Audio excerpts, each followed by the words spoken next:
The coffee grows cold in my hands as I stare at the appointment book. The name Vincent Torres circled in red ink. Another court-ordered therapy case. Another angry man who doesn't want to be here, forced to sit across from me and pretend he wants help managing his rage issues. I've been treating trauma victims for 3 years now, ever since I opened this small clinic in Chicago's downtown district. The cramped waiting room smells perpetually of disinfectant and stale coffee, but the rent is affordable and the location accessible to people who need help most. My grandmother Carmela always said I had a gift for reading people, for seeing through their masks to the broken pieces underneath. The clock on my desk ticks toward 10 o'clock. Through the thin walls, I can hear my colleague Dr. Martinez wrapping up his session next door. His patient's voice carries through the drywall. Another success story. Another life slowly piecing itself back together. My office door remains stubbornly closed. Vincent Torres is late.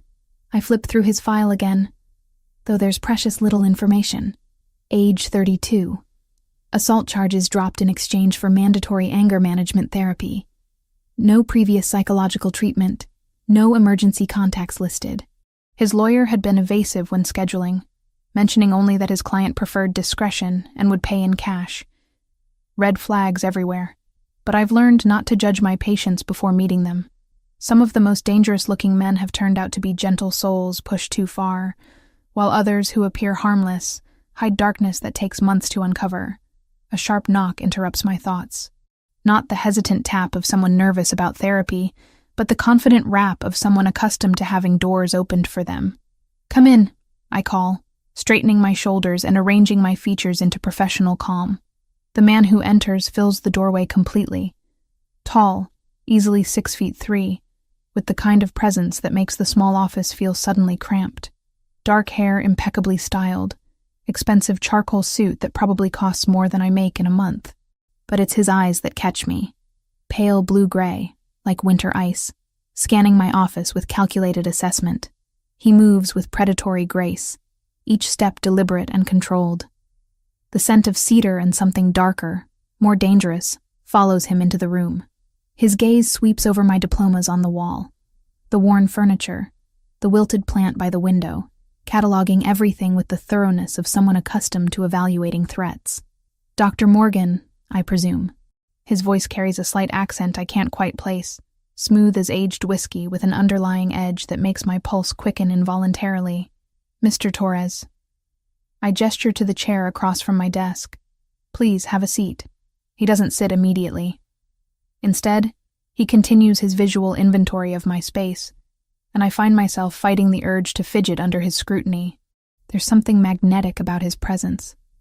A dark charisma that demands attention, even as it sets off every warning bell in my head. When he finally settles into the chair, he doesn't simply sit. He claims the space, leaning back with casual confidence as if he owns not just the chair, but the entire building. His fingers, I notice, are long and elegant, though a small scar runs across his left knuckle.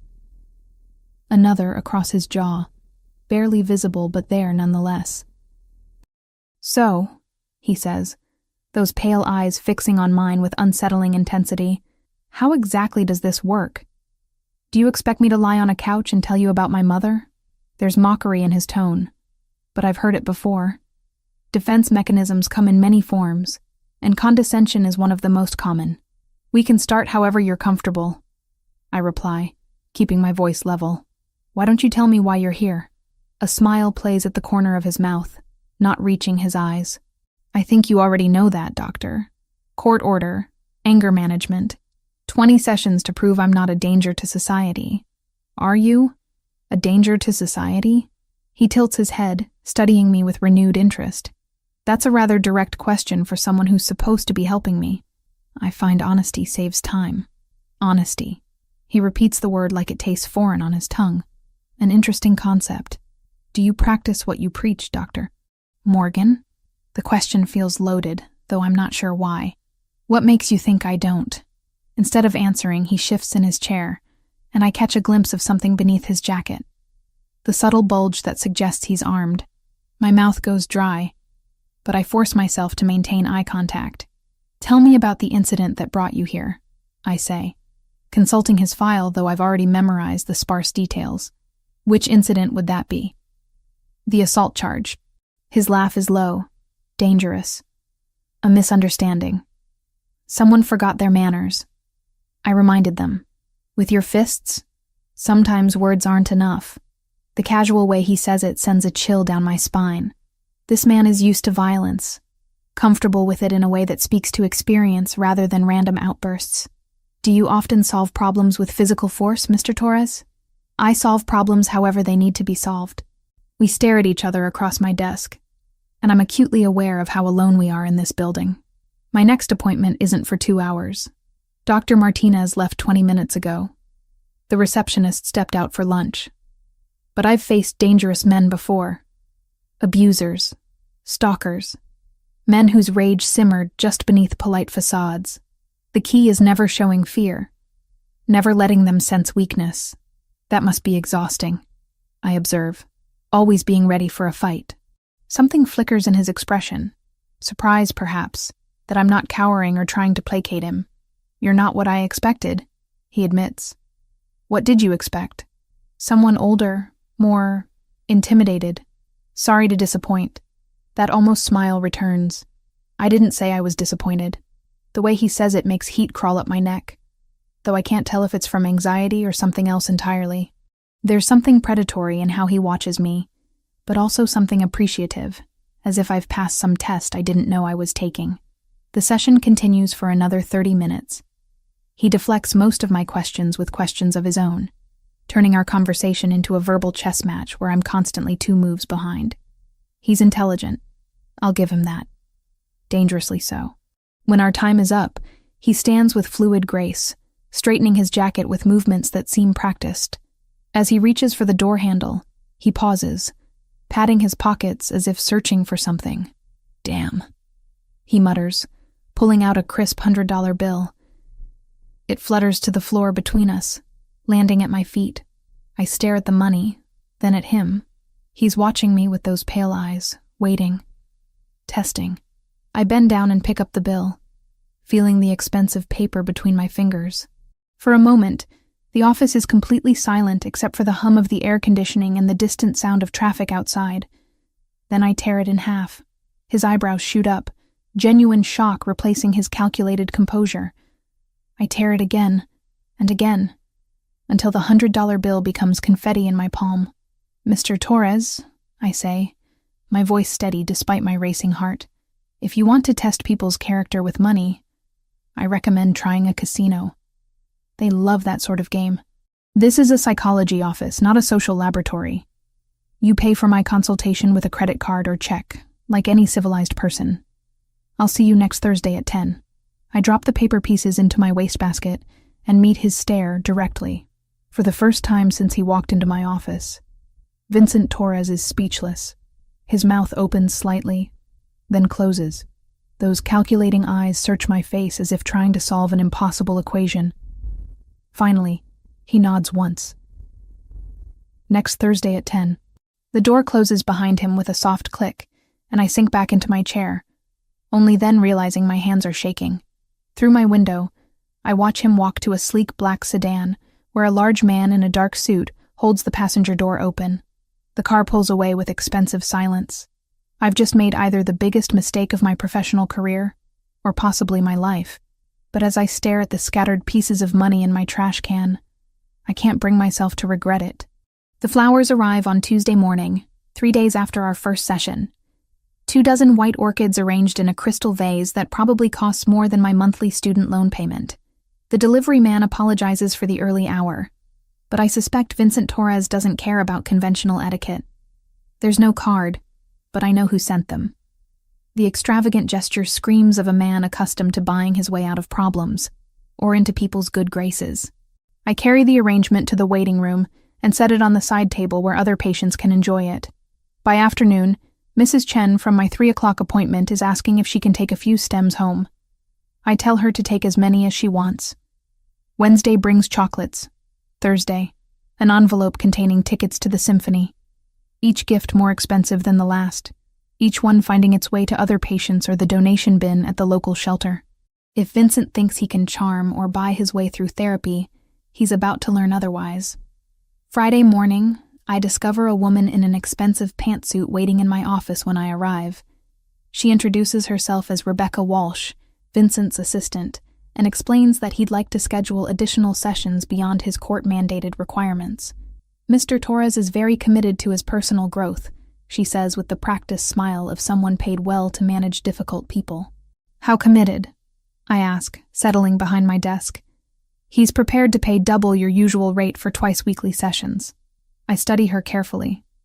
She's polished, professional, and clearly uncomfortable with whatever instructions she's been given. There's something desperate in how she delivers the offer, as if her employer doesn't handle rejection gracefully. Tell Mr. Torres that therapy doesn't work on an expedited schedule. I'll see him Thursday at 10, as originally planned. Relief flickers across her features before she masks it. I'll relay the message. After she leaves, I sit in the silence of my office and wonder what exactly I've gotten myself into. Men like Vincent Torres don't usually accept no for an answer, yet here he is, attempting to negotiate therapy sessions like business deals. Thursday arrives gray and drizzling, the kind of Chicago weather that seeps into your bones. Vincent appears at exactly 10 o'clock, punctual to the second. Today, he wears a navy suit that fits like a second skin, his dark hair slightly damp from the rain.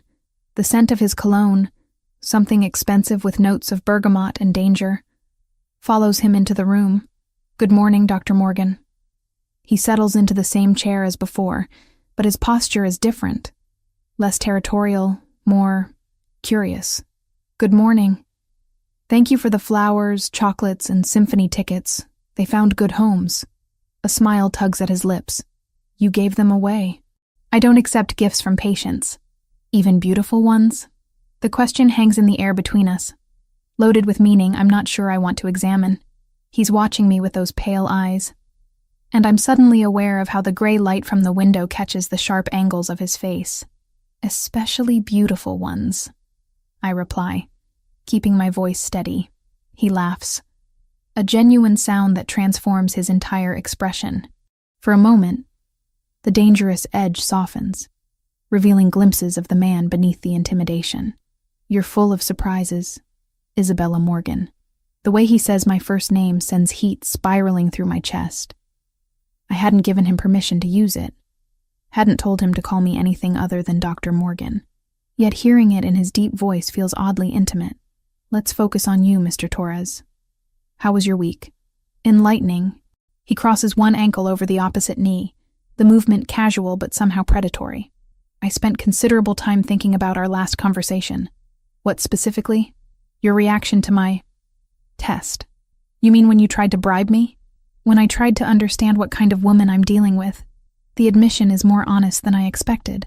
I lean forward slightly, sensing an opening. And what did you conclude?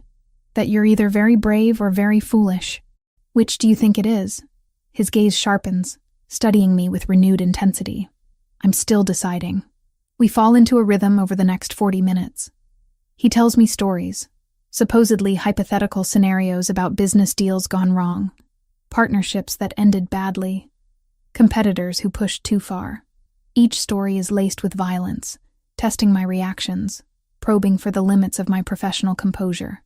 I listen without judgment, occasionally asking clarifying questions that make him pause and reconsider his narratives. Slowly, patterns emerge. Themes of betrayal, abandonment, the crushing weight of responsibility. Beneath the carefully constructed scenarios, I glimpse fragments of truth. In these hypothetical situations, I say during a lull, the protagonist often seems to be protecting something, or someone. Vincent's fingers still on the arm of his chair. What makes you say that? The violence isn't random. It's defensive, reactive rather than predatory. Perhaps the protagonist learned early that the world isn't kind to those who can't protect themselves. How early? The question catches him off guard. For a moment, his mask slips, and I see something raw and unguarded in his expression. Pain, quickly buried but not quickly enough. Hypothetically, if you prefer. 8 years old. The protagonist's mother died, and he learned that the people who promise to keep you safe often fail. My chest tightens at the vulnerability in his voice. This isn't hypothetical anymore. This is truth, offered like a gift, wrapped in razor wire. That's a heavy burden for a child to carry. Children adapt. They survive. Surviving isn't the same as healing. He's quiet for a long moment, those pale eyes distant. When he speaks again, his voice is softer. You talk as if healing is possible for everyone. Don't you think it is? I think some wounds are too deep to close completely, but they can stop bleeding. Our eyes meet across the desk and something passes between us. An understanding, fragile and dangerous. He sees that I'm not afraid of his darkness. And I see that beneath his carefully constructed armor lies a man who's been bleeding for 24 years. The moment stretches, electric with unspoken possibilities. I'm acutely aware of everything about him. The way his shirt fits across his broad shoulders, the slight curve of his mouth when he's thinking, the intensity of his gaze that makes me feel exposed and seen in equal measure. My pulse quickens, and I know I should look away, should re-establish professional distance. Instead, I find myself leaning closer, drawn by something I don't want to name. Vincent notices. His eyes darken, and I see his chest rise and fall more rapidly. The air between us thickens with tension that has nothing to do with therapy, and everything to do with the dangerous attraction crackling like electricity whenever he's near. Then my phone buzzes with a text, breaking the spell. I glance at it automatically. My next appointment confirming their time. When I look up, Vincent's expression has closed off again. Professional distance restored like a wall between us. Our time is up, I say, though I can hear the breathlessness in my own voice. He stands with that fluid grace I'm beginning to recognize, straightening his jacket with practiced movements. At the door, he pauses and turns back to me. Dr. Morgan? Yes? You're the first person who's ever told me wounds can stop bleeding. He leaves without another word, and I'm left staring at the closed door, my heart hammering against my ribs. Whatever this is between us, it's growing beyond my ability to control it. And the most dangerous part? I'm not sure I want to stop it. The Chicago Tribune lands on my kitchen table with a soft thud. Saturday morning, coffee steam curling around the business section headline that makes my blood run cold. Torino Industries closes multi-million-dollar development deal. Vincent Torres, Vincenzo Torino. The black and white photograph shows my patient shaking hands with city officials, his smile polished and professional. But it's the same face that's been haunting my thoughts for weeks. The same pale eyes that seem to see straight through every defense I've built. The same scar along his jawline that I've caught myself staring at during our sessions. I read the article twice, my coffee growing bitter as the pieces fall into place. Torino Industries. Real estate development. Ties to Chicago's Italian-American business community. The language is careful, diplomatic, but there are undertones, references to traditional family businesses and old-world values that make my skin prickle with unease. My hands shake as I open my laptop and begin searching. The deeper I dig, the clearer the picture becomes. The Torino family has roots in Chicago dating back 3 generations. Legitimate businesses on the surface. Construction, restaurants, waste management. But underneath, whispers of connections that respectable newspapers won't print. Forum posts quickly deleted, court documents sealed, investigators who suddenly transferred to other cases. By Sunday night, I've assembled a disturbing portrait. The Torino name appears in federal investigations dating back to the 1970s. Always peripheral, never central. Always protected by expensive lawyers and convenient alibis. The kind of family that throws charity galas while bodies wash up in Lake Michigan. Vincent Torres doesn't exist. He's a carefully constructed identity for a man whose real name carries weight I'm only beginning to understand. And I've been alone in a room with him for 3 weeks. I close the laptop and stare at my reflection in the black screen. 3 weeks of gifts and games and stories that I now realize weren't hypothetical at all. The violence he described, the betrayals, the protective instincts, all real, all dangerous, all sitting in my office every Thursday at 10 o'clock, watching me with those storm gray eyes while I pretend to help him manage his anger. Sleep evades me Sunday night. I lie in my small apartment, listening to sirens wail through the Chicago streets, wondering what kind of man I've been treating, wondering what he's capable of, wondering why the thought sends heat racing through my veins instead of the terror it should. Monday drags by in a haze of routine appointments, but I can't focus. Every patient seems like a pale shadow compared to the intensity Vincent brings to my office. Mrs. Chen talks about her anxiety, but all I can think about is the way Vincent's fingers curve when he's thinking. Mr. Rodriguez describes his depression, and I find myself remembering the rough timbre of Vincent's voice when he mentioned his mother. By Tuesday, I've convinced myself I imagined the danger. By Wednesday, I'm rehearsing speeches about professional boundaries and appropriate patient relationships. By Thursday morning, I've memorized a dozen different ways to confront him, each one more inadequate than the last. He arrives precisely on time, as always. Today he wears a charcoal suit with a silver tie that brings out the storm gray of his eyes. The expensive cologne, bergamot and something darker, fills my office the moment he enters. The predatory grace, the way he commands space, the casual confidence that speaks of a man accustomed to having his orders obeyed, it all makes sense now. This isn't a successful businessman with anger issues. This is something far more dangerous. Good morning, Isabella. The use of my first name no longer surprises me, though it still sends heat racing through my veins like electricity through copper wire. Good morning, Vincenzo. He freezes halfway to his chair, those pale eyes sharpening with sudden attention. For a moment, the mask of Vincent Torres slips completely, revealing the predator underneath. His hand moves slightly toward his jacket before he catches himself, and I realize with a chill that he's armed. He's been armed every time he sat in my office. I see you've been doing research. It wasn't difficult. Your picture was in Saturday's Tribune. I keep my voice steady despite the way my pulse hammers against my throat. Quite a prominent feature in the business section. He settles into his chair with deliberate calm, but I can see the tension in his shoulders, the way his fingers curve slightly as if reaching for something that isn't there. Every movement is controlled, calculated, dangerous. And what did you discover, Dr. Morgan? Enough to know that Vincent Torres is a fiction. Most identities are, to some degree. Not like this. I lean forward, meeting his gaze directly despite the warning signals firing through my nervous system. You're Vincenzo Torino. Your family has been in Chicago for 3 generations. You're not a businessman with anger management issues. You're something else entirely. What am I then? The question hangs between us, loaded with danger and possibility. I could back down now, retreat to safe professional distance, report him to the authorities and wash my hands of this entire situation. Pretend the last 3 weeks never happened. Instead, I say, you're a man who's been lying to me since the moment you walked into my office. A smile ghosts across his lips, and for a moment he looks almost boyish. Not lying. Protecting. Protecting who? Me or yourself? Both.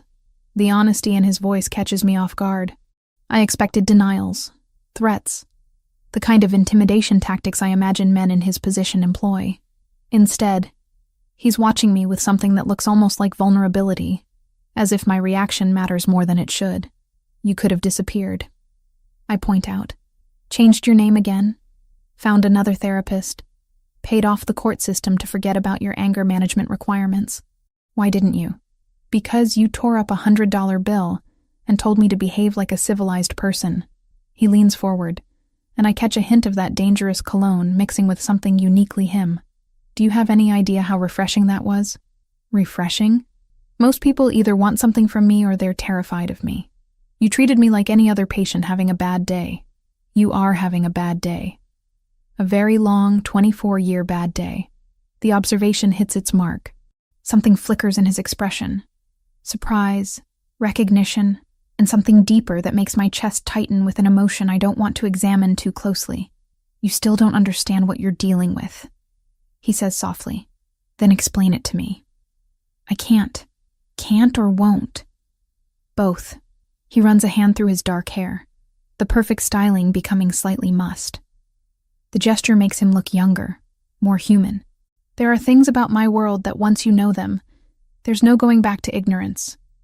And ignorance, Isabella, might be the only thing keeping you safe. The way he says my name, soft, almost caressing, makes heat pool low in my belly. This is dangerous territory, professionally and personally. I should end this session, refer him to another therapist, create distance before whatever this is between us grows beyond my ability to control it. But I don't want to. And that realization terrifies me more than anything in his file ever could. I'm not asking for details about your business, I say instead. I'm asking about the 8-year-old boy who lost his mother and decided the world wasn't safe. His mask cracks again, just slightly. For a moment, I see past the expensive suits and careful control to the child who learned too young that people leave and promises break. That boy learned to protect himself. And everyone else around him? When necessary. Even when it's destroying him from the inside out? We stare at each other across the desk, and I can feel the electric tension that's been building for weeks crackling in the air between us. He's beautiful in the way predators are beautiful. Dangerous and magnetic and utterly compelling. Every instinct screams that I should run. But a deeper part of me wants to stay, wants to understand the darkness behind those storm gray eyes. You're not afraid of me, he observes, voice low and rough. Should I be? Yes. The word is barely a whisper. You should run from this office and never look back. But you don't want me to. No. His eyes darken, pupils dilating slightly. I don't. The admission hangs between us like a confession. My pulse pounds in my throat, and I'm suddenly aware of how alone we are. How the rest of the world has faded away until there's nothing but this man, and the dangerous electricity sparking whenever he's near. Vincenzo. His real name feels foreign on my tongue, intimate in a way that makes my skin flush. Say it again. The request catches me off guard. There's something raw in his voice, vulnerable in a way that makes my chest ache. Vincenzo. Better. He closes his eyes briefly, as if savoring the sound. No one's called me that in years. Not the way you say it. How do I say it? Like it belongs to a man instead of a monster. The pain in those words cuts through me like a blade. Whatever else Vincenzo Torino might be, he's also a man who sees himself as something terrible, something unworthy of gentleness. The fact that you're not Vincent Torres doesn't change anything, I tell him. You still need help processing your trauma. You still deserve to heal. Something shifts in his expression. Surprise giving way to something softer, more vulnerable than anything I've seen from him before. Even knowing who I really am, especially knowing who you really are. He's quiet for a long moment, those storm gray eyes searching my face as if trying to memorize every detail. When he speaks again, his voice is rough with emotion. Every woman I've ever known wanted either my money, my power, or was terrified of both. You're the first who wants to understand the person underneath. Maybe that's because I see the person you could be, not just the one you've had to become. The words hang in the air between us, honest and dangerous. He stands slowly, movements fluid despite the tension radiating from his frame. At the door, he pauses without turning around. Isabella? Yes? Be careful. Please. His voice is soft, almost pleading. My world has a way of destroying beautiful things. Then he's gone, leaving me alone with the echo of his words and the terrifying realization that somewhere in the last 3 weeks, Vincent Torres had stopped being just another patient and become something infinitely more dangerous. Something that might be worth the risk. The black sedan appears outside my apartment building on Friday evening, sleek and menacing against the amber glow of streetlights. I notice it from my 3rd-floor window as I water my small herb garden, the same ritual I've performed every evening for 2 years. But tonight, something feels different. The car sits too still, too perfect, like a predator waiting. I tell myself I'm being paranoid. Chicago is full of expensive cars, and this neighborhood, while not wealthy, isn't completely devoid of success stories. But my hands shake as I close the blinds, and I can't shake the feeling that whatever world Vincenzo belongs to has finally noticed my existence. The car is gone by morning, but the unease remains. I catch myself checking over my shoulder during my Saturday grocery run, scrutinizing faces in the produce section, wondering if the man reading a newspaper by the coffee shop is really interested in current events or something else entirely. By Monday, I've almost convinced myself it was nothing. Almost. That's when Rebecca Walsh appears in my office again. Her usual polished composure cracked around the edges. She closes the door behind her with more force than necessary, and I notice her hands trembling as she approaches my desk. Dr. Morgan, I need to speak with you about Mr. Torres. If this is about scheduling additional sessions... No. Her voice is sharp, urgent. It's about your safety. Ice floods my veins. I set down my pen carefully, forcing my expression to remain neutral despite the alarm bells screaming in my head. What do you mean? Rebecca glances toward the window, then back at me. There are people asking questions about Vincent's therapy arrangements. People who don't understand the nature of your professional relationship. What kind of people? The kind who don't ask politely.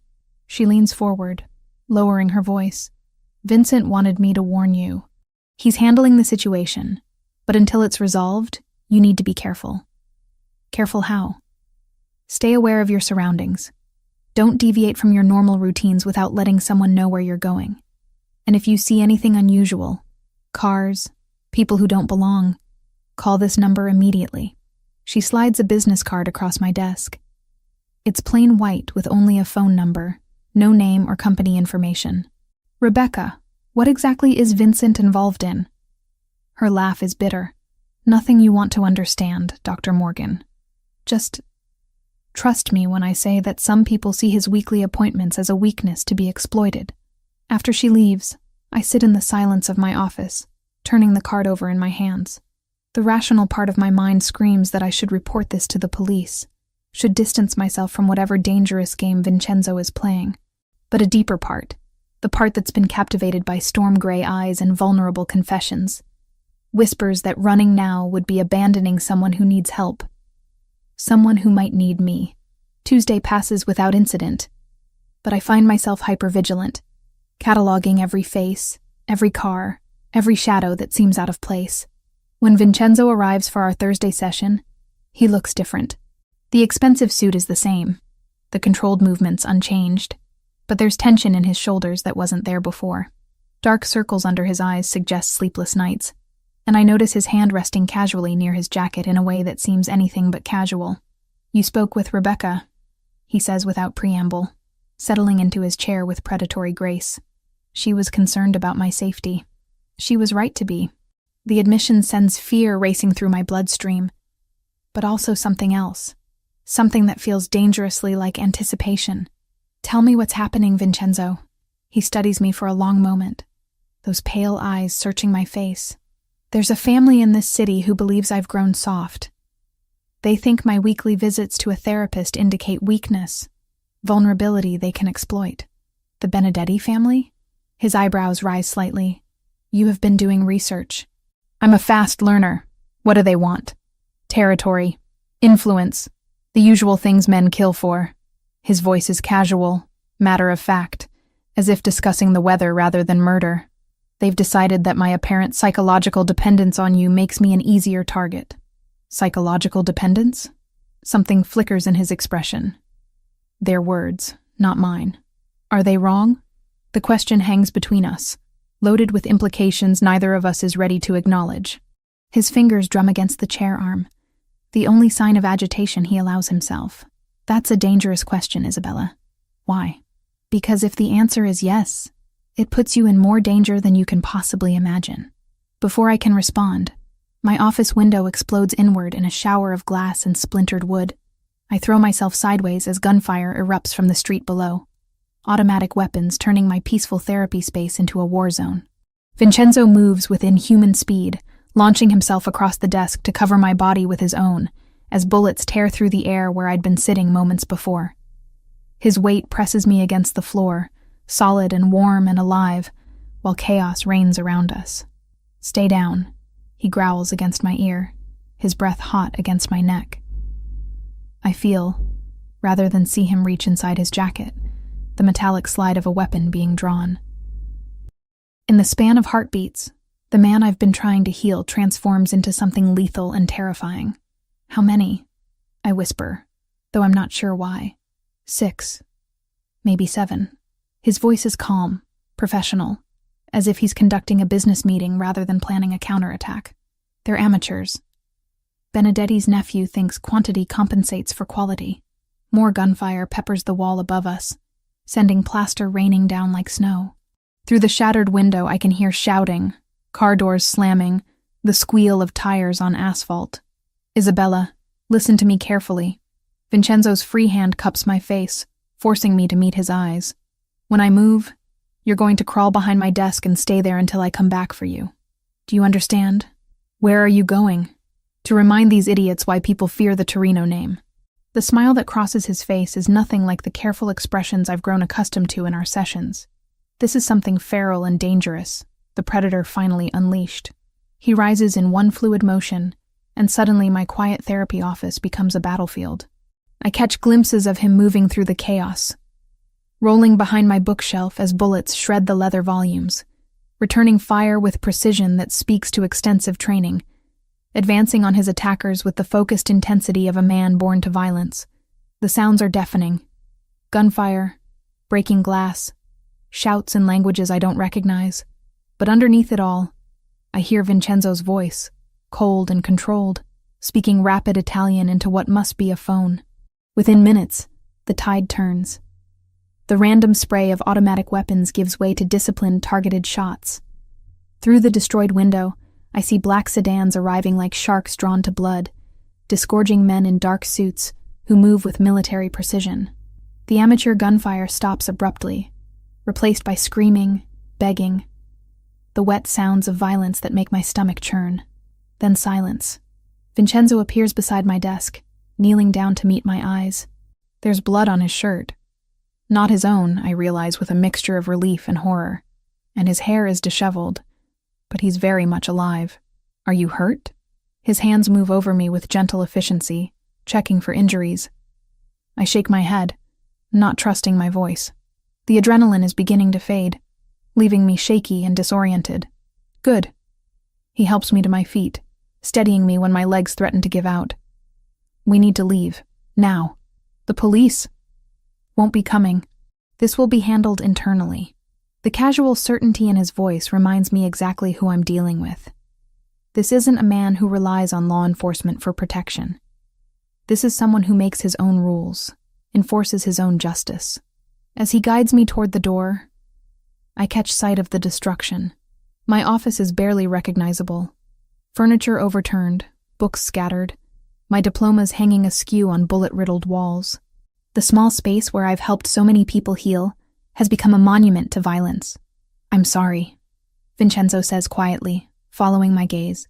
This is what my world does to beautiful things.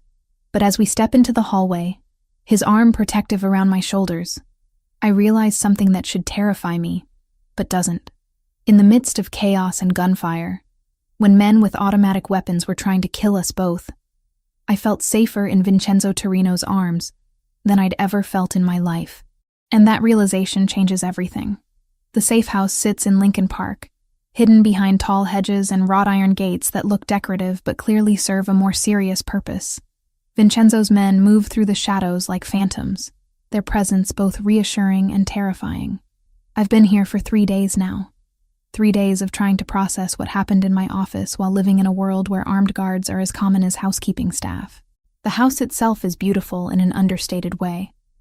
Hardwood floors, exposed brick walls, furniture that whispers expense without shouting it. Nothing like the gaudy mansion I'd imagined, but it's the small details that reveal its true nature. Bulletproof glass in the windows, reinforced doors, security cameras disguised as decorative elements. I'm examining a first edition Hemingway in the library when Vincenzo finds me. He moves silently, a skill I'm beginning to realize he's perfected over years of necessity. Today he wears dark jeans and a black cashmere sweater instead of his usual suit, the casual clothes doing nothing to diminish his commanding presence. "How are you sleeping?" His voice carries genuine concern, and I notice the dark circles under his eyes have deepened. Better than you, apparently. I close the book, running my fingers over the leather binding. When was the last time you slept more than 2 hours? Sleep is a luxury I can't afford right now. Neither is exhaustion when people are trying to kill you. A smile ghosts across his lips. Still trying to take care of everyone, even in a safe house surrounded by armed guards. It's what I do. I study his face, noting the tension in his jaw, the way his shoulders never fully relax. Besides, we never finished your session Thursday. I think circumstances called for a postponement. All the more reason to continue now, unless you'd prefer to process trauma through gunfights. He's quiet for a moment, those storm gray eyes searching my face. You realize what you're asking? To continue therapy sessions with a man whose world just tried to kill you? Your world didn't try to kill me. Your enemies did. There's a difference. Is there? The pain in his voice makes my chest ache. I stand, moving closer until I can see the flecks of silver in his eyes. Smell the cedar and bergamot cologne that's become as familiar as my own perfume. Yes, there is, because you threw yourself between me and those bullets, without hesitation. Because you're torturing yourself with guilt over something that isn't your fault. Because you're still the same man who lost his mother at 8 and learned the world wasn't safe. His jaw tightens. That man is dangerous to everyone around him. That man is in pain and deserves healing. Even if it costs you everything, the question hangs between us, loaded with implications that make my pulse quicken. We're standing close enough that I can feel the heat radiating from his body, see the faint scar along his jawline that I've wondered about for weeks. Vincenzo, sit down, please. To my surprise, he complies, settling into the leather armchair by the fireplace. I take the matching chair across from him, the familiar dynamic somehow comforting despite our changed circumstances. Tell me about the night your mother died. His entire body goes rigid. Isabella, you said she died when you were 8. You've referenced her death multiple times, but you've never told me what actually happened. Because it's not relevant to. It's the foundation of everything else. The reason you learned not to trust. Not to let people close. The reason you've built walls so high that it takes gunfire to make you show genuine emotion. He stares into the fire, flames dancing across his sharp features. When he speaks, his voice is barely above a whisper. She was supposed to be safe. My father promised she'd be safe. Safe from what? The Benedetti family. Even then, they wanted what we had. Territory, respect, fear. His hands clench into fists. There was supposed to be a meeting, neutral ground, a chance to resolve things peacefully. But it wasn't peaceful. They shot her car full of holes on Lakeshore Drive. 8 bullets through the windshield, 4 through the side windows. She died instantly, they said. Didn't suffer. The raw pain in his voice cuts through me like a blade. This isn't the controlled businessman or the dangerous predator. This is an 8-year-old boy who watched his world explode into violence and blood. Where were you when it happened? Home, waiting for her to come back from grocery shopping. She was buying ingredients to make lasagna for my birthday the next day. His laugh is bitter, broken. I kept asking my father when she was coming home. He didn't tell me she was dead until the next morning. So you spent your 8th birthday learning your mother had been murdered. I spent my 8th birthday learning that promises of safety are lies people tell to make themselves feel better.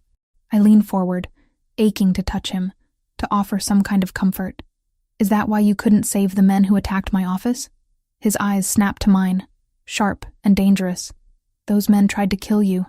They forfeited any right to mercy the moment they pulled triggers in your direction. But you could have wounded them, disabled them. Instead, you killed them all. Yes, because you couldn't protect your mother. But you could protect me.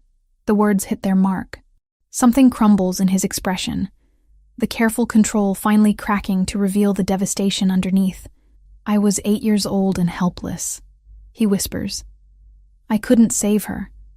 I couldn't even understand why she wasn't coming home. But when those bullets started flying Thursday, when I saw you on that floor, his voice breaks. I couldn't fail again. I wouldn't. Vincenzo. I rise from my chair, unable to maintain professional distance when he's bleeding emotionally in front of me. What happened to your mother wasn't your fault. You were a child who grew up to become exactly what killed her. No. I kneel beside his chair, placing my hands over his clenched fists. You grew up to become someone who protects people instead of destroying them. Someone who goes to therapy instead of just burning the world down. Someone who's capable of change. His eyes meet mine, and I see something I've never seen before. Hope. Fragile and afraid to believe in itself. You really think I can change? I think you already have. The man who threw money at me to test my character is gone. The one who threatened his way through our first session disappeared weeks ago. The man sitting here now is someone who cares more about my safety than his own reputation. Isabella. My name on his lips sounds like a prayer. I never meant for you to get hurt. When I saw those guns pointed at you, you saved me. I put you in danger in the first place. No, your enemies did that. You just refused to let them succeed. We stare at each other in the firelight, and something shifts between us. The careful boundaries I've maintained, the professional distance that's kept us both safe, crumbles like sandcastles against the tide. You're the first person who's ever made me want to be better, he says softly. Not stronger, not more feared. Better. You are better. You just can't see it yet. He reaches up to cup my face, his thumb tracing along my cheekbone with exquisite gentleness. You make me believe I could be the man my mother wanted me to become, instead of the one her death created. The raw vulnerability in his voice undoes me completely. This isn't just patient and therapist anymore. This is a man and woman who've seen each other's souls and found something worth fighting for. Vincenzo, I whisper, leaning into his touch. Tell me to stop, he breathes, his thumb brushing across my lower lip. Tell me this is crossing lines we can't uncross. Instead, I rise up and press my lips to his. The kiss is gentle at first, tentative, as if we're both afraid of breaking something precious. But then his arms come around me, pulling me closer. And gentleness gives way to desperate need. I taste the salt of tears I didn't realize he'd shed, feel the tremor in his hands as they frame my face. When we finally break apart, both breathing hard, he presses his forehead against mine. I love you, he whispers, the words torn from somewhere deep inside him. God help me. I love you, and I don't know how to keep you safe from what I am. Then let me help you become something different, even if it takes a lifetime. I smile, my own eyes blurring with tears, especially if it takes a lifetime. Outside, armed guards patrol the grounds, and enemies plot our destruction. But inside this room, beside the dancing firelight, we've found something worth rebuilding a life around, something worth the risk of hoping again. 2 weeks later, I formally submit my termination of the therapeutic relationship between Dr. Isabella Morgan and Vincent Torres to the state licensing board. The paperwork sits heavy in my hands as I seal the envelope, officially ending what began as court-ordered anger management and evolved into something that changed both our lives forever. The ethics are clear. I cannot continue treating a patient with whom I've developed romantic feelings. But more than that, Vincent Torres was a fiction created to protect Vincenzo Torino, and the man I've fallen in love with deserves honesty in all things. The safe house has become our world for these past 2 weeks, a sanctuary where we've learned each other's rhythms without the constraints of professional boundaries. I wake each morning to the scent of espresso and the sound of Vincenzo speaking rapid Italian on his phone, conducting business from the kitchen island while scrambling eggs with the other hand. He cooks the way he does everything else, with precision and confidence, but also with a gentleness I don't think many people get to see. The licensing board accepted your termination, he says, ending his call and sliding a plate across the marble counter. Rebecca filed it yesterday. Good. I accept the perfectly prepared eggs, noting how he's remembered exactly how I like them. Slightly runny, with cracked black pepper. It feels strange, officially ending something that was never really what we thought it was. No regrets? I meet his eyes across the kitchen, these storm-gray depths that have become as familiar to me as my own reflection. Only that I can't help you heal professionally anymore. You're helping me heal in ways that matter more. He moves around the counter to stand beside me, his hand settling at the small of my back with casual possessiveness. The touch sends warmth spiraling through my chest, as it has every time he's touched me these past 2 weeks. Isabella, there's something we need to discuss. Something in his tone makes me set down my fork. That sounds ominous. The Benedetti situation is resolved, permanently. I don't ask for details. Over the past 14 days, I've learned which questions to avoid, which aspects of his world I'm better off not understanding. The important thing is that we're safe, which means you can go home if you want to. Back to your apartment, your practice, your normal life. The words hit me like a physical blow. After 2 weeks of waking up beside him, of falling asleep to the sound of his breathing, the thought of returning to my empty apartment feels impossible. Is that what you want? His jaw tightens. What I want and what's best for you aren't the same thing. Let me be the judge of what's best for me. Isabella. He turns to face me fully, his hands framing my face with exquisite gentleness. I love you more than I've ever loved anything in my life. But loving me means accepting a world where armed guards are normal, where your safety depends on other people's fear of my name, where you'll never be completely safe because of who I am. And you think I should run from that? I think you should have the choice to run from that. I cover his hands with mine, holding his gaze steadily. I'm not running, Vincenzo. I'm choosing you, choosing this, choosing us. Whatever that means. Something vulnerable flickers in his expression, even knowing what it costs, especially knowing what it costs. He kisses me then, soft and desperate, as if trying to memorize the taste of my lips. When we break apart, he rests his forehead against mine. There's something else, something I need to show you. An hour later, we're driving through Chicago's North Side in one of his more subtle cars, a silver BMW that screams money without advertising danger. The October air carries the scent of dying leaves and the promise of winter, and I find myself studying Vincenzo's profile as he navigates traffic with the same controlled precision he applies to everything else. We stop outside a building I don't recognize, modern glass and steel rising 12 stories into the gray sky. The ground floor displays are empty, but I can see the bones of what was once a thriving commercial space. What is this place? It was going to be a medical complex. High-end practices, private therapy offices, concierge healthcare. He parks and turns to face me. The developers ran out of money 6 months ago. I bought it last week. My heart starts beating faster. Why? Because you need a new office, and I want you to have exactly what you deserve. Not a cramped space with thin walls and broken security, but something worthy of the work you do. I stare at the building, then at him, overwhelmed by the gesture. Vincenzo, I can't accept something like this. It's too much. It's not a gift. It's an investment. His voice carries a note of uncertainty I've rarely heard from him. I want to be your partner in this. Not just romantically, but professionally. You could build something here. Help people the way you helped me. What are you saying? I'm saying that I want to fund a trauma recovery center. Your trauma recovery center. State-of-the-art facilities, a full staff of counselors and psychiatrists, sliding scale fees so anyone can afford help. Everything you've ever dreamed of building. The magnitude of his offer steals my breath. Why? Because you showed me that healing is possible, even for someone like me. Because the world needs more people who see broken things as worth fixing instead of throwing away. Because I want to do something with my resources that honors what my mother would have wanted instead of just avenging what she lost. Tears blur my vision as the full meaning of his words sinks in. This isn't just about giving me a new office. This is about transformation, about taking everything dark and violent in his world and channeling it toward something beautiful. Show me inside. The interior is a blank canvas, empty spaces waiting to be filled with purpose. But as we walk through the echoing halls, I can see it. Consultation rooms with comfortable chairs and soft lighting. Group therapy spaces designed to feel safe and welcoming. Offices for counselors specializing in everything from domestic violence to addiction recovery.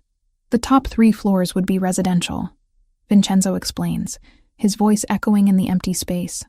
For patients who need intensive care, somewhere safe to heal without outside pressure. Like a safe house for broken souls? Exactly. We stop in what will be the main reception area. Floor-to-ceiling windows offering a view of Lincoln Park's autumn colors. I can imagine patients sitting here, gathering courage to face their traumas, supported by people who understand that healing is possible. There's one condition, Vincenzo says quietly. What? Some of my people. They carry wounds that can't be treated in traditional settings. Men who've done terrible things, who've been damaged by terrible things, who need help but can't risk exposure to law enforcement or conventional health care. I study his face, understanding the request beneath his words. You want me to treat members of your organization, only if you're comfortable with it, only if you think it's something you can do safely. But yes, There are people in my world who deserve a chance to heal, even if they can't seek help through normal channels. The ethical implications are staggering, but so is the potential impact. How many violent men might choose a different path if healing were available to them? How many cycles of trauma and revenge might be broken? They would have to be completely honest with me. No lies, no false names, no pretending to be something they're not. Agreed. And they would have to genuinely want help, not just be going through the motions to appease you or anyone else. Of course. And you would have to promise me that anything discussed in therapy stays confidential, even from you. Even if they tell me things about your business that you'd rather not have revealed. He's quiet for a long moment, and I know I'm asking him to surrender a level of control that goes against every instinct he's developed over 24 years of survival. Yes, he says finally. I promise. I walk to the windows, looking out at the city we'll serve, the lives we might be able to change. When I turn back to him, I see vulnerability in his expression, as if my answer will determine not just our future, but his sense of whether redemption is truly possible for men like him. When can we start construction? The smile that breaks across his face is like sunlight after a storm, transforming him from dangerous predator to the man I've fallen in love with. I'll make some calls. He crosses the empty space to pull me into his arms, and I let myself melt against his chest, breathing in the scent of cedar and bergamot that has become synonymous with safety. Isabella? Yes? I know this isn't the normal way relationships develop. I know there are things about my life that will never be conventional or safe or easy. Are you trying to talk me out of this again? I'm trying to make sure you know what you're choosing. I pull back to meet his eyes. I'm choosing the man who threw himself between me and bullets without hesitation. I'm choosing someone who wants to build healing centers instead of just building walls. I'm choosing you, Vincenzo Torino, exactly as you are, and exactly as you're becoming.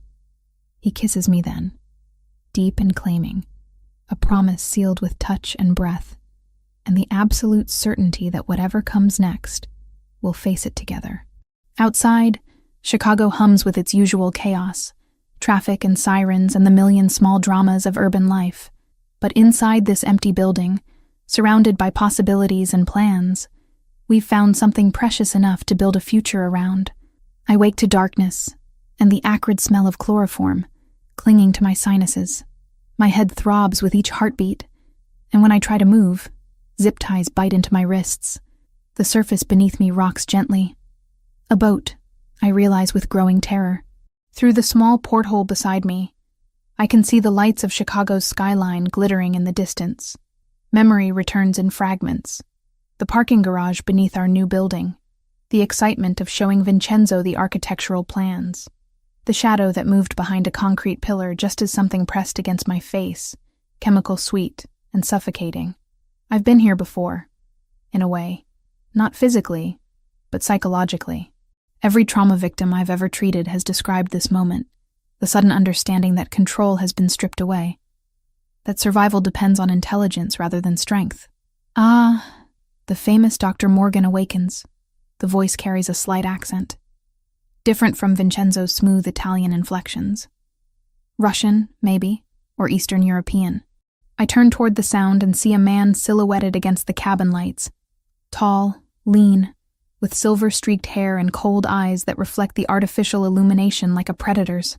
You must be Anton Benedetti, I say, keeping my voice steady despite the fear coursing through my veins. Very good. Your boyfriend has mentioned me, I take it.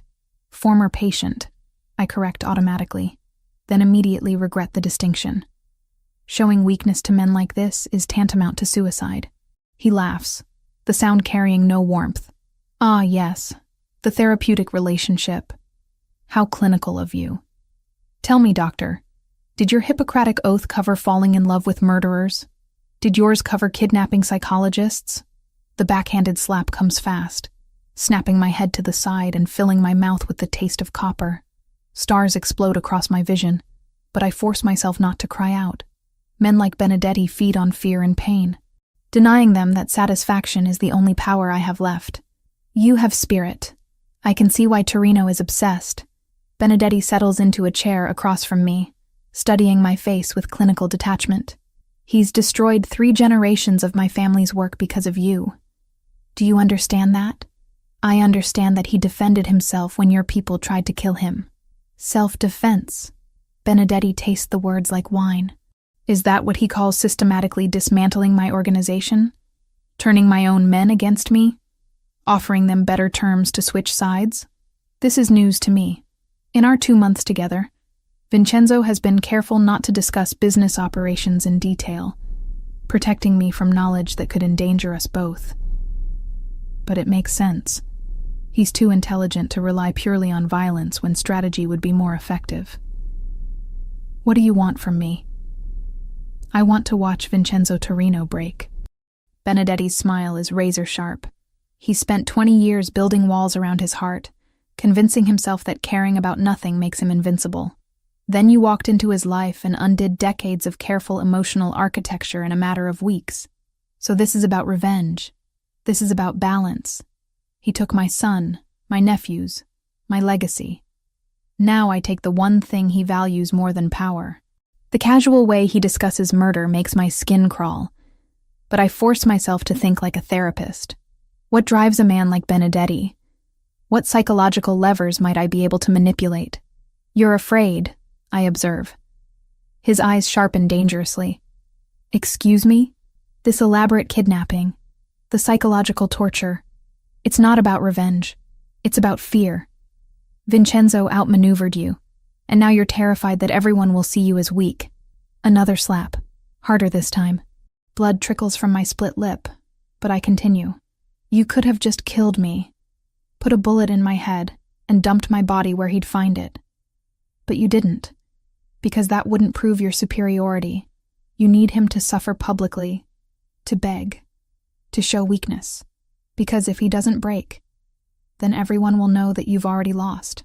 Shut up. How many of your own men are having doubts right now? How many are wondering if Vincenzo's offer is more attractive than loyalty to a leader who can't protect them? I said shut up. This slap sends me sprawling, the chair tipping backward until my head cracks against the cabin wall.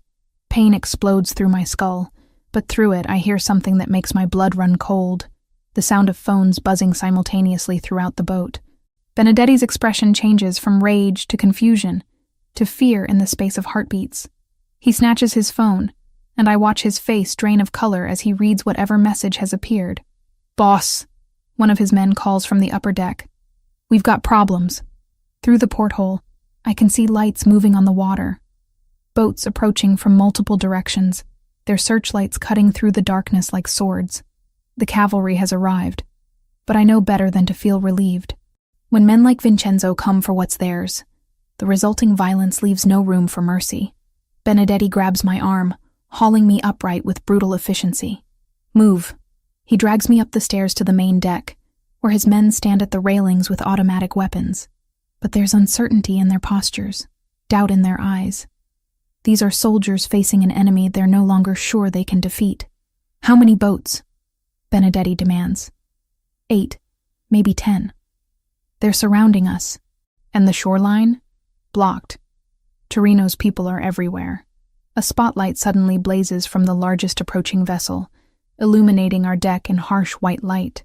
Through the glare, I can see Vincenzo standing at the bow like an avenging angel, his dark hair whipping in the lake wind. Anton Benedetti, his voice carries across the water through electronic amplification, cold and implacable as winter. You have something that belongs to me.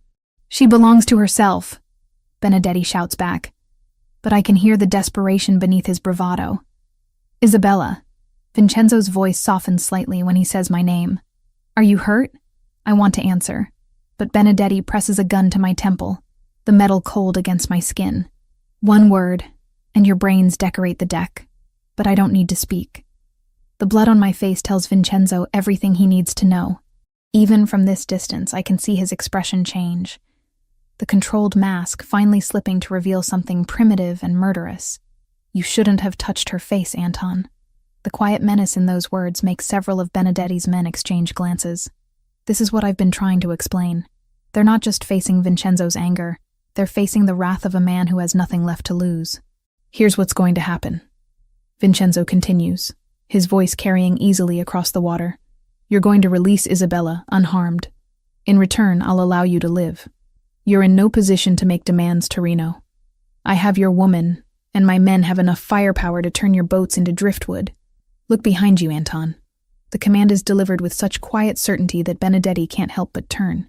Standing at the stern of his own boat, having somehow boarded without detection, are 4 men in dark suits. Not Benedetti's men, Vincenzo's.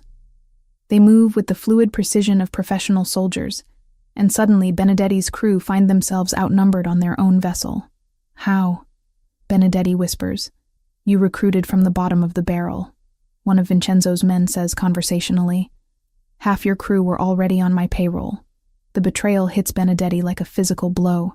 His gun wavers against my temple as he realizes the extent of his miscalculation. Vincenzo hasn't just outmaneuvered him tactically. He's been systematically destroying his organization from within for weeks. This was never about the shooting at Isabella's office. I realize aloud. That was just the opening move. You've been planning this takeover for months. Vincenzo's slight smile is visible even across the water. My psychologist is very perceptive. Former psychologist? Benedetti snarls, but there's no strength left in his voice. No, I say quietly, my words carrying in the sudden stillness. Current partner, in business and in life. The distinction matters more than I can explain. I'm not just the woman Vincenzo loves. I'm his equal, his collaborator, someone who chose this world with full knowledge of its costs. And apparently, someone who's learned to manipulate dangerous men with nothing more than psychological insight and perfectly timed provocations. Anton, Vincenzo calls out. You have 30 seconds to release her before I demonstrate why people fear the Torino name. But I'm already moving. Years of treating violent patients have taught me to recognize when someone's grip on reality begins to slip. Benedetti's hand trembles against my temple, his breathing becoming rapid and shallow. He's about to do something desperate and stupid. You know what's interesting about men like you? I say conversationally, as if we're discussing the weather instead of my imminent death. You always underestimate the intelligence of your enemies. Especially female enemies. What are you talking about? The chloroform you used. You gave me just enough to knock me unconscious, but not enough to keep me under for the full trip. I've been awake for the last 20 minutes, listening to your men talk, learning the layout of this boat, counting exits and weapons. His grip tightens on the gun. So I know that the man behind you is having doubts about your leadership. I know that your ammunition is running low because you spent most of it on that failed attack at my office. And I know that 3 of your remaining men are texting with Vincenzo's people, negotiating the terms of their surrender.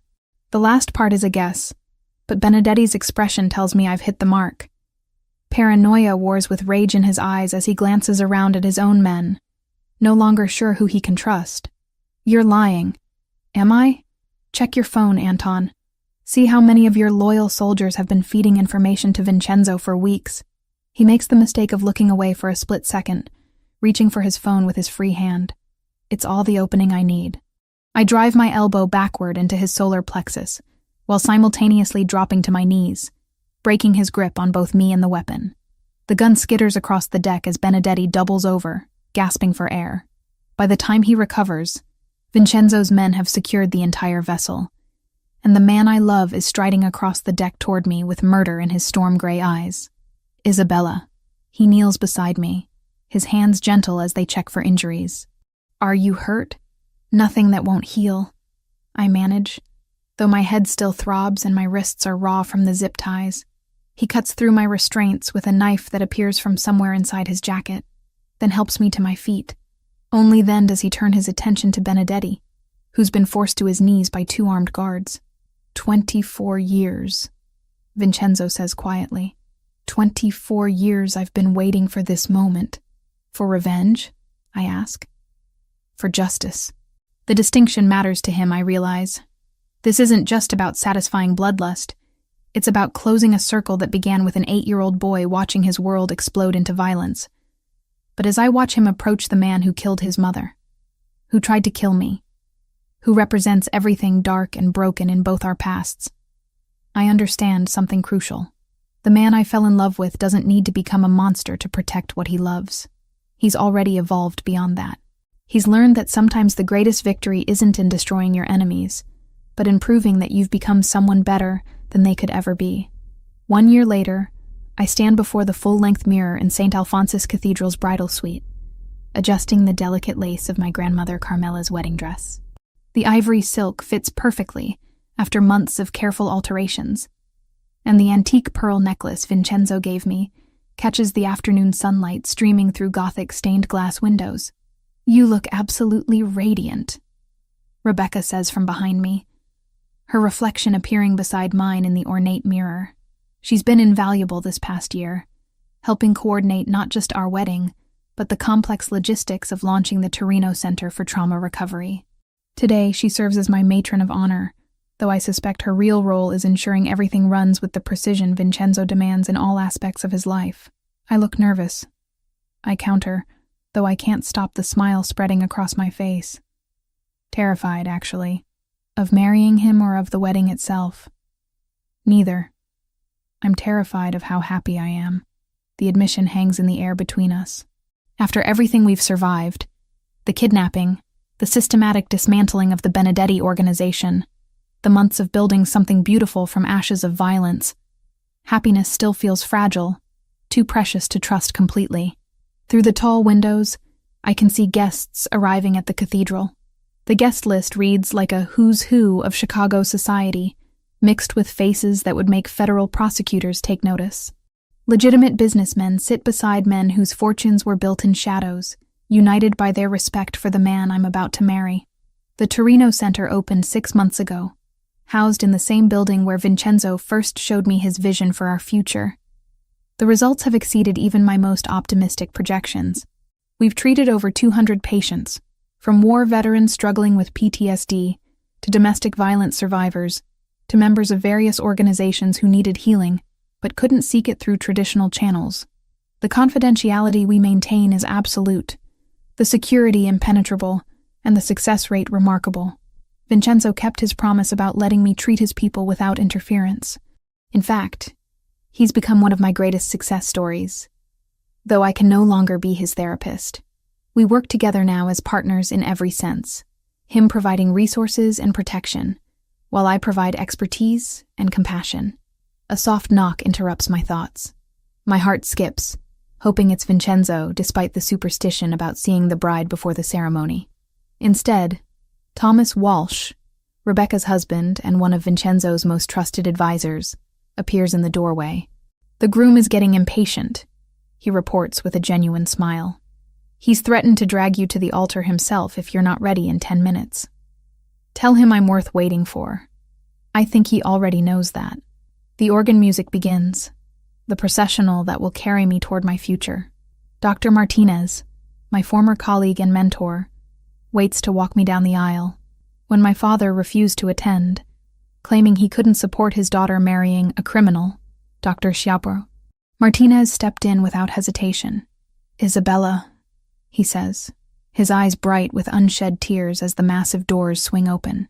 "You look beautiful." The cathedral's interior reveals itself in all its Gothic splendor.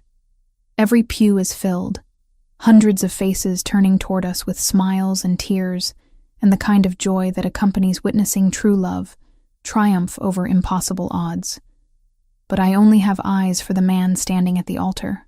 Vincenzo wears a midnight blue tuxedo that transforms him into something even more devastating than usual.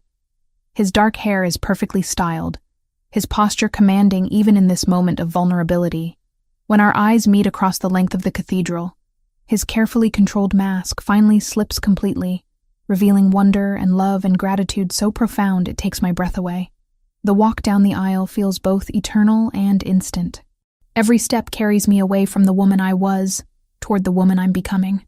Past patients smile from the pews, colleagues from the medical community nod their approval, and members of Vincenzo's organization watch with the respect due to their future boss's wife. When I finally reach the altar, Dr. Martinez places my hand in Vincenzo's with a gentle smile. The contact sends electricity up my arm, the same spark that's existed between us since that first session when he tried to bribe me with $100 bills. "You're beautiful," he murmurs, for my ears alone. "You're not bad yourself." The priest begins the ceremony. his words echoing in the vaulted space. But I'm lost in Vincenzo's storm-gray eyes. I see our entire journey reflected there. The cautious beginning, the dangerous middle, the explosive resolution, and now this perfect moment of peace. When it comes time for vows, Vincenzo produces a folded piece of paper from his jacket pocket. His hands shake slightly as he unfolds it, and I realize this is the first time I've seen him nervous about anything. "Isabella," he begins, his voice carrying clearly through the cathedral despite his nerves. "A year ago, you tore up my money and told me to behave like a civilized person. You had no idea you were talking to a man who'd forgotten what civilization looked like." Gentle laughter ripples through the congregation, warm and approving. "You showed me that healing is possible, even for someone who'd built his life around violence and control. You taught me that strength isn't about how much fear you can inspire, but about how much love you can protect. You proved that some things are worth changing for, worth fighting for, worth risking everything to keep safe." My eyes fill with tears as his words wash over me, each one carefully chosen and deeply meant. "I promise to spend every day of our life together becoming the man you see when you look at me. I promise to protect not just your body but your dreams, your work, your beautiful heart that sees hope in broken things. I promise to love you with the same intensity I once reserved for revenge, and to build something beautiful with you from the ashes of everything dark in my past." He folds the paper, his eyes never leaving mine. "You tamed me, Isabella Morgan. Not through force or manipulation, but through love so pure it transformed everything I thought I knew about myself. Thank you for seeing the man I could become instead of just the monster I was. When it's my turn, I don't need notes." The words come straight from my heart, flowing as naturally as breathing. "Vincenzo, when you walked into my office that first day, you were broken, but you were also brave enough to keep coming back, honest enough to let me see your wounds, strong enough to do the hard work of healing. You taught me that love isn't about fixing someone. It's about choosing to grow together, to face the darkness as partners, to build something stronger than either of us could create alone." I reach up to touch the scar along his jawline, a gesture so familiar now it feels like coming home. "I choose you, not despite your past, but because of how you've transformed it into something meaningful. I choose this life we're building together, this work we're doing, this love that's turned both of us into better versions of ourselves. You didn't need taming, my love. You just needed someone who could see your true nature and love it completely." The priest pronounces us husband and wife, and when Vincenzo kisses me, the cathedral erupts in applause and cheers, but I barely hear it over the sound of my own heartbeat, over the whispered, "I love you," he breathes against my lips. The reception flows seamlessly at the Torino family estate, a sprawling mansion on Lakeshore Drive that speaks to old money and older traditions. Tables laden with Italian delicacies fill the gardens, while a string quartet plays classical music that mingles with laughter and conversation in multiple languages. I dance with my new husband under strings of lights that turn the evening into something magical. His arms around me feel like safety and adventure combined, promise and fulfillment in perfect balance. "Any regrets?" he murmurs against my ear as we sway to the music. "Only that we can't do this every day. The wedding or the marriage? The moment when I get to choose you all over again." Later, after the cake has been cut and the heartfelt toasts have been made by both his family and mine, we slip away from our own reception to walk along the lake. The lights of Chicago sparkle across the water like fallen stars, and I can see the building that houses our treatment center glowing softly in the distance. "What are you thinking about?" Vincenzo asks, following my gaze toward the city we've chosen to serve. "Everything we've built. Everything we're going to build." "Second thoughts?" I turn in his arms. This man who was once my patient, and is now my partner in every sense of the word. "Never. But I do have one question." "What's that?" "What would have happened if I hadn't torn up that $100 bill? If I'd just taken your money and let you walk away?" He considers this seriously, as he does all my questions. "I think I would have spent the rest of my life wondering about the woman who wasn't afraid of me. I think I would have come back eventually, just to understand why you were different. So we were always going to end up here? I think we were always going to save each other," he says simply. One way or another. 5 months later, I wake to morning sickness, and the familiar scent of espresso drifting from the kitchen. Vincenzo has been up for an hour, conducting business calls while making breakfast, a routine that's become as natural as breathing. I find him at the kitchen island, phone pressed to his ear, speaking rapid Italian while scrambling eggs with perfect precision. When he sees me, his expression immediately softens into the smile reserved only for me, and he quickly ends his call. "Buongiorno, Bella," he says, pulling me into his arms with exquisite gentleness. "How are you feeling this morning?" "Like I'm growing a person inside my body." "You are growing a person inside your body. Our person." The wonder in his voice makes me laugh. For a man who built an empire through calculated risks and strategic planning, the prospect of fatherhood has left him surprisingly emotional and tender. "Have you thought about names?" I ask, accepting the perfectly prepared eggs and toast he slides across the counter. "If it's a girl, I'd like to name her after my mother, Lucia. And if it's a boy? Something strong. Something that honors the past but looks toward the future." He pauses, studying my face. "What do you think?" Through the kitchen windows of our new home. Not the safe house where we first fell in love, but a sprawling estate in Lincoln Park. I can see the gardens where our children will play, the lake where we'll teach them to swim, the city where they'll learn that their parents built something meaningful from the wreckage of their individual pasts. The Torino Center continues to thrive, treating more patients each month and expanding into research on innovative trauma recovery techniques. Vincenzo's organization has transformed as well, legitimate businesses increasingly replacing the shadowy operations of his youth. Violence still exists at the margins. It always will in his world. But it's no longer the default solution to every problem. We've learned to love without losing ourselves, to heal without forgetting where we came from, to build something beautiful that honors both our scars and our dreams. Sometimes, in quiet moments like this, I think about the woman I was a year ago, lonely, struggling, convinced that love was a luxury I couldn't afford. I think about the man who walked into my office with fake names and real wounds, desperate for healing, but afraid to trust anyone with his truth. Neither of us imagined we'd find salvation in each other. Neither of us planned to fall in love with someone from a completely different world. But love isn't about planning or safety or choosing the sensible option. It's about seeing someone's potential and helping them become it. It's about finding your perfect match in the most impossible person, and deciding that impossible just means you have to be more creative about making it work. It's about a mafia boss learning to be gentle, and a therapist learning to be fierce. Two broken people becoming whole together. As Vincenzo's hand rests protectively on my still flat belly, as our future grows inside me one precious cell at a time, I know with absolute certainty that we're going to give our children something neither of us had. A love story that proves redemption is possible. Healing is real. And everyone deserves a second chance at happiness.